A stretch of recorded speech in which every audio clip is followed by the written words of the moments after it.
আমাদের আশপাশে যেই দেশগুলি আছে, আপনার টেকনাফের পাশে, এবং দেখবেন যে তাদের এই মাদকের কারখানাগুলি বর্ডারের আশপাশে পরিকল্পিতভাবে তারা এই কাজটি করছে। আমাদের দেশে কিন্তু কোনো মাদক উৎপাদন হয় না, কোনো কারখানা নাই আমাদের। কাজেই এই মাদক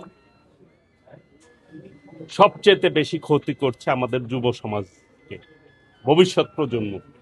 কাজেই এই ব্যাপারে আমাদেরকে সর্বোচ্চ সজাগ থাকতে হবে এবং আমাদের মাননীয় প্রধানমন্ত্রীর নেতৃত্বে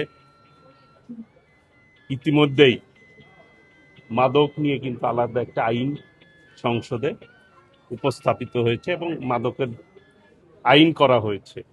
এই মাদকের জন্য, মাদক যাতে আমরা দূর করতে পারি, এর ব্যাপারে কঠিন অবস্থানে রয়েছে আমাদের সরকার।